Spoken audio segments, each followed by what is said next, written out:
Pessoal, eu fiz um notebook aqui, vou deixar compartilhado para vocês, chama IA Keras. Tá? Para mostrar algumas possibilidades de maneira rápida, fiz isso separado, então daquilo que a gente estava fazendo, para não ter que alterar muitas coisas em vários pontos, tá? Fazer um negocinho mais pontual. Aqui eu estou importando, tá? A Iris, como eu fazia, vou utilizar só o train test split para não ter que fazer for, sumário e etc. Tá? Então, só vou fazer uma separação de train e teste. Vou utilizar o OneHot Encoder, lembra que ele transforma atributo categórico para binário. Então, existe essa possibilidade, vou mostrar quando que a gente pode utilizar essa possibilidade, por que aqui na Iris. E estou importando os componentes do Keras que eu já tinha falado, tá? Que é um modelo sequencial, só que aqui já estou importando direto para não ter que ficar tf.keras.modos, etc. A camada densa, tá? E o otimizador Adam, que eu consigo criar um objeto otimizador e passar ele para o modelo de treinamento da minha rede, ou posso passar direto na hora que eu for compilar o modelo. Vou mostrar as duas possibilidades, tudo bem? Bom, aqui eu estou carregando a base Iris. Opa, esqueci de importar, desculpa.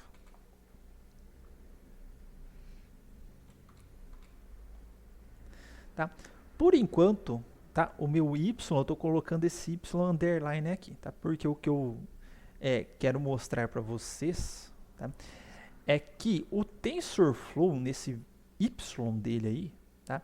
Vai dar um pequeno probleminha, tá? Se você não fizer esse reshape dele aqui. O que acontece se eu pegar só ytemp igual iris target, colocar aqui temp, meu filho. O temp, né, é um vetorzinho, como a gente viu, portanto, ytemp.shape é 150, tá?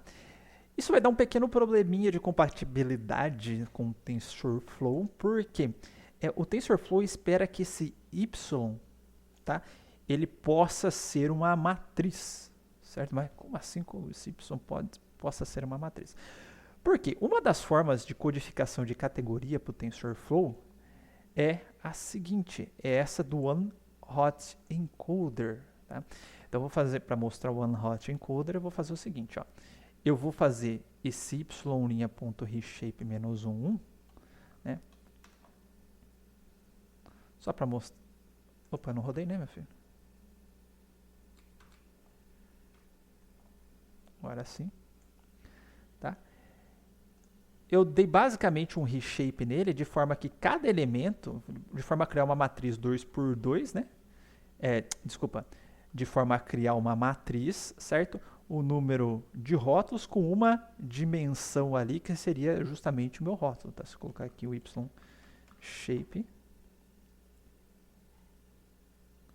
150, que era o número de rótulos, e mais uma coluna, como se eu tivesse adicionado uma coluna no vetor. Então, era um vetor, eu transformei em uma matriz de uma coluna. Tá? E dado isso, tá? Eu vou utilizar o OneHot Encoder, tá? Para transformar numa codificação que é a seguinte, tá? Subir aqui desde o começo, ó. O primeiro exemplo, ele pertencia à classe 0, tá? Então, é como se eu tivesse uma coluna para cada classe, né? Que era cada valor categórico da minha Iris, tá? Então, para quem era 0, vai ficar com 1 na primeira posição, 0 e 0. Isso serve de entrada para o meu TensorFlow falando o seguinte, falou, opa, daqueles neurônios na camada de saída, o primeiro tem que responder com 1, os outros têm que responder com 0, porque ele pertence à primeira classe. Tá? Para alguns exemplos mais aqui para baixo, que são da segunda classe, o segundo neurônio tem que responder com 1, os outros têm que responder com 0. Tá? E assim por diante aqui embaixo, o terceiro tem que responder com 1 e os outros têm que responder com 0. Tá? Tem que ser assim? Não, não tem que ser assim, mas eu estou mostrando essa possibilidade para justificar, inclusive, esse reshape que eu fiz aqui, tá? Porque como o Keras ele considera essa possibilidade de representação, ele espera que chegue uma matriz aqui, em que cada elemento da matriz vai corresponder à classe do documento. Então, era só para mostrar essa possibilidade, porque que esse cara aqui tem que ser uma matriz. Então já é um pouquinho diferente lá do sklearn, mas a gente consegue fazer o mapeamento, né? Só pegar a base da íris e dar um reshape no y dela. Então, beleza. Dado que eu tenho isso encodado, tá? E eu vou tirar esse carinha aqui por enquanto, eu vou explicar o porquê. Eu vou gerar o conjunto de treino e teste, tá? Então, treino, teste, split, com 20% aqui para o teste. Certo? E agora eu vou construir o meu modelo sequential aqui, certo? Model sequential.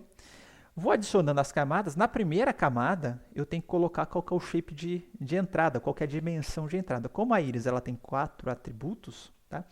O shape de entrada é 4. Tá? Pode ser... Só é que ele espera uma tupla, tá? Porque posso receber uma imagem, por exemplo, uma imagem. O shape de entrada dela são as dimensões da imagem, tá? Então, o shape de entrada dela é 4. Supondo uma imagem em escala de cinza ainda, tá? Beleza. E aí, tá? Dado que eu estou especificando qual que é o shape de entrada, na primeira camada oculta da minha rede, porque já estou assumindo que a entrada vai ser dada pelo meu próprio conjunto de dados, já vou receber ele aqui na minha camada oculta. Aí eu estou passando a função de ativação que eu quero.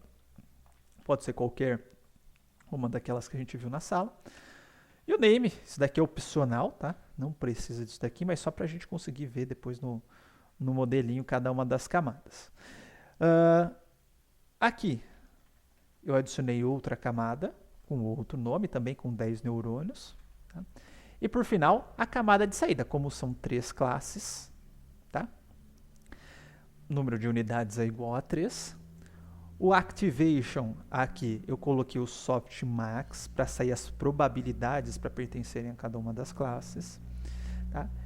E o nome da minha camada aqui ficou saída. Tá?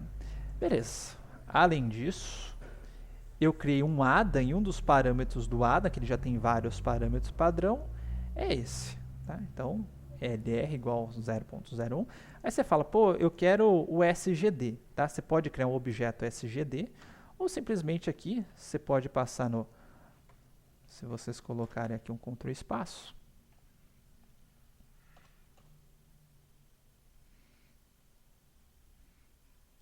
Opa, não está aparecendo Optimizer aqui, peraí. Eita, esqueci o nome do Optimizer, gente. Deu branco.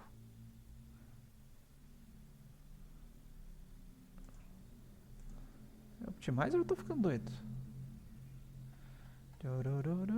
Tô ficando doido, velho. Optimizer, por que você não tá aparecendo aqui? Vamos lá. Optimizer, tá? Aí eu posso passar aqui Adam, SGD e etc. Só que eu não consigo definir os parâmetros do otimizador caso eu queira. Mas existe essa opção também, tá? E se eu não falar nada, o primeiro argumento ele é o Optimizer. Então, como se eu já estivesse colocando o primeiro argumento ali. Beleza. O que mais que eu tenho aqui? Quando eu tenho esse one-hot encode no vetor y, para estar aqui, tá? Aquela representação que a gente viu aqui, a função de loss, como é múltipla categoria, vai ser esse categorical cross entropy, que nem a gente viu na aula. Tá? Metrics accuracy, tudo bonitinho. Opa! Ah, tá. Como é de uma dimensão, tem que colocar isso daqui. Dá para indicar que é uma tupla de uma única dimensão. Senão ele vai achar que é parênteses 4, como se eu estivesse fazendo uma operação matemática. Tá? Desse corpo é a falha. Depois eu posso colocar, não precisa desse daqui. Summary.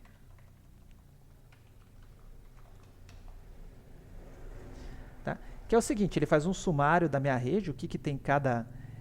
camada, né, o output shape 10, 10, output shape 3, o que está saindo em cada camada, e o número de parâmetros para serem treinados em cada uma das camadas. Então, na minha primeira camada intermediária, eu tenho 10 neurônios. Então, tecnicamente, ele está recebendo conexões cada neurônio recebe conexões dos 4 neurônios da camada anterior, mais o bias, por isso que deu 50. Tá? Aí o da frente, você vai pegar... Ela está recebendo camadas dos 10 neurônios da camada, conexões dos 10 neurônios da camada anterior, então cada um recebe 10 conexões, mais 10 do bias, deu 110, você vai fazendo juntinhos assim para frente. Então, nessa brincadeira, nós temos 193 parâmetros para treinar. Opa, já tinha dado intro. Enfim, compilei. Tá? Agora eu vou dar um fit, ó, trem x, trem y. O batch size, ou seja, se eu quiser o batch, né, processar cada 5, cada 10, etc., você não coloca o batch size igual a 1.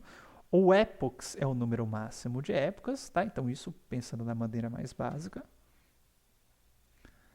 tá? Que ele vai exibindo a rede. Tem muitas outras coisas para configurar também, tá, gente? Não é só isso.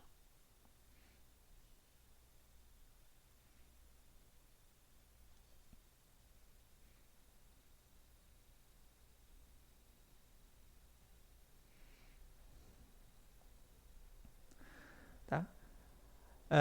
Vamos ver que ele está saindo a resposta da rede, do loss e da acurácia para cada uma das épocas. Tá? Então deixa eu subir aqui. Belezinha, ó, então começa com loss de 1.84, uma acurácia muito baixa. Lembrando que essa acurácia a gente está aplicando no próprio conjunto de treino. Tá? E conforme as épocas vão passando, ó, meu loss ele vai diminuindo, minha acurácia tende a aumentar. Tá? Às vezes dá algumas oscilaçõezinhas, tá?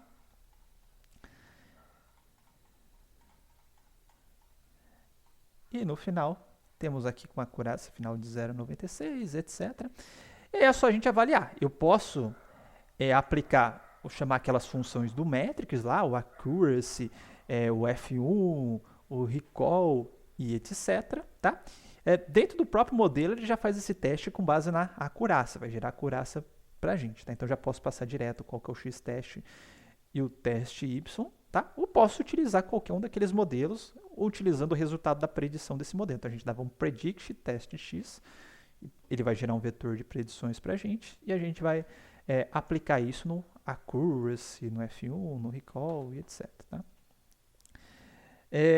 Então, nesse teste que a gente fez aqui, ele deu 1.0 de acerto. Lembra que lá no cross validation a gente conseguia, em alguns folds, isso daí também. Tá? E só para a gente ver, ó, model.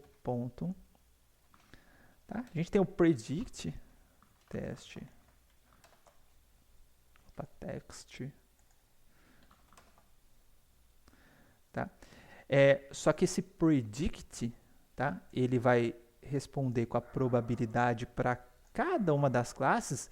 E como isso é softmax, o somatório desse cara aqui dá 1. Ó. Então, para esse primeiro exemplo do teste, deu 0,99, tá? E elevado a menos 1, jogar o 9 para cá. E o resto deu valores bem pequenininhos. Tá? Então, toda a saída disso daqui dá 1. Se por acaso eu não treinar com o softmax aqui, eu colocar, por exemplo, a sigmoid,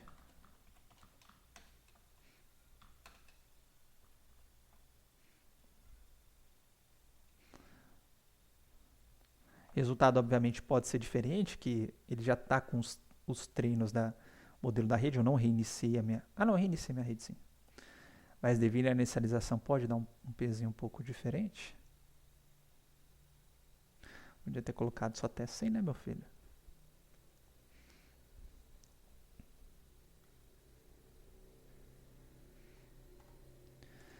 Ok.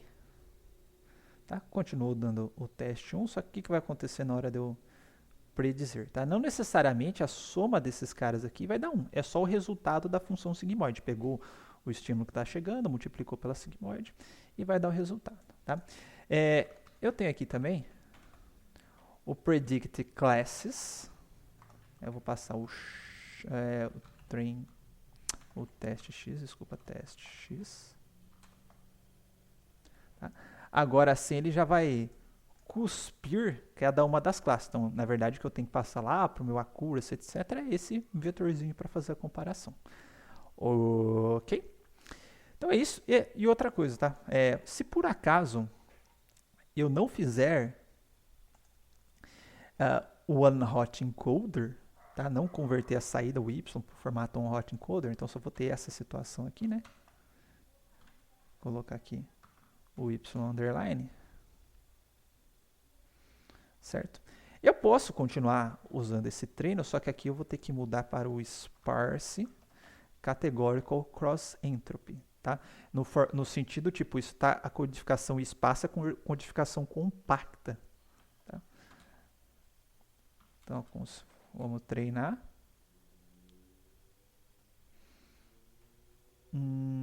Opa.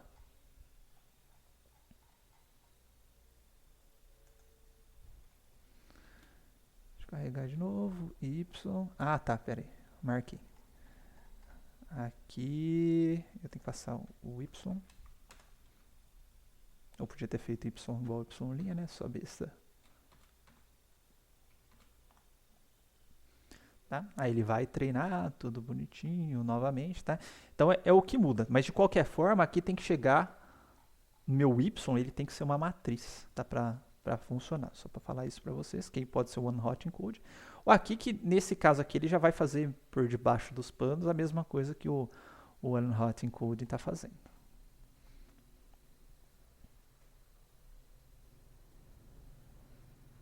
Tá?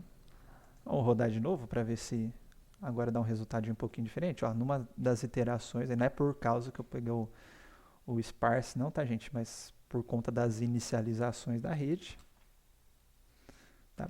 Ele deu um pouquinho menor. Se a gente fizer isso algumas vezes, né? Ou podemos fazer várias vezes, pegar maior, enfim, tá? Só para mostrar para vocês a questão do sparse categorical versus o categórico. Então, se tiver no formato on-hot encode, a gente vai usar o categórico aqui. Se não tiver normal, né, como a gente está acostumado, vai utilizar o sparse categorical cross entropy. Beleza? Vou colocar no final dos slides também como material complementar. Tem vários notebookzinhos diferentes, mas no final eles são muito parecidos, com o uso desse mesmo modelo parecido que eu fiz, tá? Para base IRIS, tá? E a gente generaliza para todas as outras bases, só dando aquela pré-processada nos dados, tá? Então é isso, pessoal.